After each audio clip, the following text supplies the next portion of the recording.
Yo, what's up guys? Welcome back sa aking YouTube channel, Hobby ni RJ. And for today's video guys, may iba tayo ng konti. Gusto ko lang i-share sa inyo guys, etong mga konting collections ko ng mga Hot Wheels naman. It doesn't mean naman guys na iiwan natin yung mga Tamiya contents natin. Andyan pa rin yan sa likod, so pahinga lang muna tayo ng konti sa mga Tamiya contents. Sa mga subscribers ko nga pala na nag-subscribe because of my mga Tamiya contents. So maraming salamat sa inyo guys, and sana maaliw pa rin kayo sa mga content ko na to about Hot Wheels naman. And sa mga first timer na napadpad sa akin channel, thank you guys for clicking this video. And kung hindi naman sa pagmamalabis, sana'y makapag-subscribe din kayo sa channel ko. Maraming salamat guys.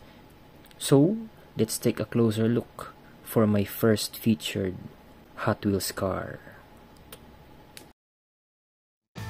Ito nga guys ang 2020 Toyota Tacoma.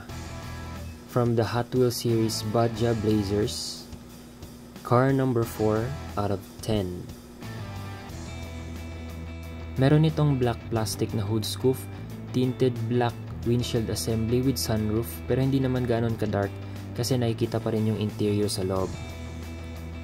Kitang-kita rin ang front seats kasi open din ang windows sa harap.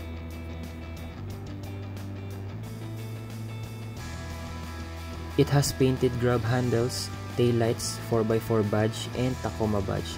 Meron ding step grille, added details.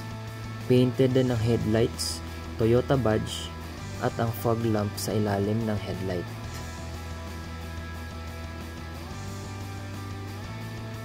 On the side, meron itong metallic blue na Badja 5-spoke basic wheel with black fenders at Vocrace logo sa lower portion ng front doors. Sa ilalim naman ay ang Hot Wheels logo at ang model at wala nang iba pang detalye. Small details na nagustuhan ko sa model na to. Meron siyang fin type na antena sa roof at side mirrors, kasi hindi lahat ng casting ng Hot Wheels may side mirrors, kaya plus points to sa akin. Eto guys, opinion ko na lang to. Medyo hindi ko nagustuhan yung color na metallic blue dun sa wheels kasi parang hindi siya match dun sa body ng kotse.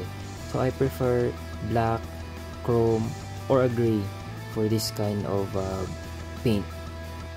Eto din, na-paint na nila yung fog lamps eh. So sana tinuloy na lang din nila yung black stripes para mas maganda yung details, diba? Overall, pogi pa rin naman itong truck na to. Kayo, ano yung mga nagustuhan nyo sa details niya at ano yung mga hindi nyo din nagustuhan o nakulangan kayo? Comment nyo lang.